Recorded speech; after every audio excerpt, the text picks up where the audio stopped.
कहानी का नाम ईमानदारी का फल, किसान की कहानी। बहुत समय पहले एक छोटे से गांव में एक ईमानदार और मेहनती किसान रहता था। उसका नाम रामू था। रामू के पास एक छोटी सी जमीन थी, लेकिन वह बहुत खुश था क्योंकि उसकी खेती हमेशा अच्छे तरीके से होती थी। वह रोज सुबह जल्दी उठकर अपने खेतों में काम करता और पूरे दिन अपने मवेशियों और फसलों का ध्यान रखता। एक दिन गांव में एक बड़ा व्यापारी आया।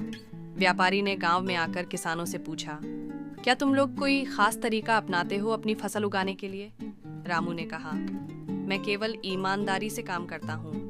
मैं अपने खेतों में अच्छे बीज डालता हूँ, उन्हें समय पर पानी देता हूँ और फसल को बढ़ने के लिए सही देखभाल करता हूँ। व्यापारी ने हंसी में कहा, तुम्हारा तरीका बहुत साधारण लगता है। मैं तुम्हें एक अच्छा तरीका बताऊं जिससे तुम और ज्यादा फसल उगा सको। व्यापारी ने रामू को एक खास प्रकार का रासायनिक खाद दिया और कहा, इसका उपयोग करो, इससे तुम्हारी फसल दोगुनी हो जाएगी। रामू थोड़ी देर सोचने के बाद उस खाद को लेकर घर चला आया, लेकिन रात भर उसे नींद नहीं आई। उसे समझ में आ गया कि वह अपनी जमीन और मेहनत से जो फसल उगाता है वह सबसे सच्ची होती है।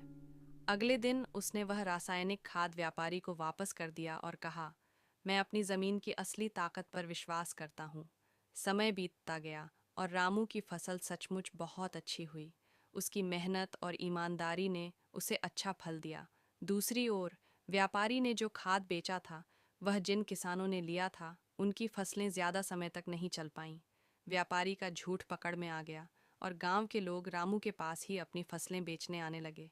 रामू ने सीखा कि मेहनत, ईमानदारी और अपनी ज़मीन से प्यार करना ही सबसे सही तरीका है, और इसने उसे न सिर्फ अच्छी फसल दी, बल्कि पूरे गांव में उसकी इज्जत भी बढ़ाई।